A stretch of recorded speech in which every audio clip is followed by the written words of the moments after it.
Renault propose aux SDIS depuis plus d'1 an une formation gratuite destinée à former des référents qui à leur tour formeront les sapeurs-pompiers de leur département aux risques électriques sur les véhicules dits décarbonés lors des interventions en cas d'accident ou d'incendie. Avec l'émergence des véhicules électriques, un nouveau type de risque est apparu qui a conduit le groupe à s'engager auprès des secouristes. D'autant que ces véhicules électriques montent en puissance avec désormais 4 modèles dans la gamme. Nous avons chez nous un formateur qui est lui-même sapeur-pompier volontaire, qui connaît très bien le véhicule électrique et c'est donc lui qui se déplace chez les différents SDIS demandeurs pour déployer cette formation à l'intervention sur nos véhicules électriques. Actuellement, j'ai déjà formé sur la France les pompiers de Cahors, les pompiers du Nord, Pas-de-Calais, le SDIS de l'Eure, la brigade des sapeurs-pompiers de Paris.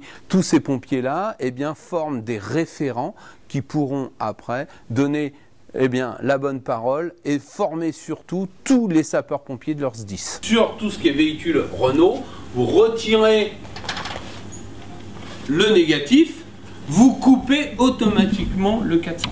Le fait que l'intervenant de chez Renault soit un sapeur-pompier, est-ce que c'est un atout pour cette formation ? Bien sûr, ça y contribue fortement puisqu'il connaît notre métier, donc il peut adapter la formation à nos préoccupations.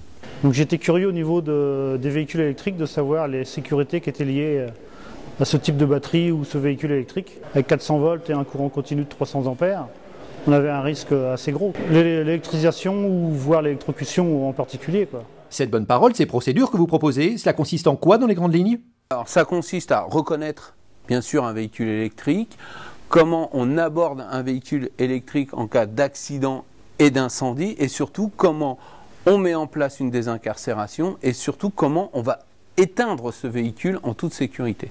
Nous, ce qu'on a décidé de faire maintenant, et ce que j'espère Renault va continuer à faire dans les années à venir, c'est d'impliquer en amont sur nos projets les pompiers, les services de secours, on leur présente nos futurs véhicules, on leur demande si ça répond bien à leurs contraintes, et en fonction de ça, on y apporte des modifications ou pas. Grâce aux essais élaborés en commun entre Renault et les sapeurs-pompiers, il est apparu que pour éteindre un feu de batterie, il fallait la noyer et donc y avoir accès, grâce à la conception de pièces thermofusibles en guise de trappe d'accès.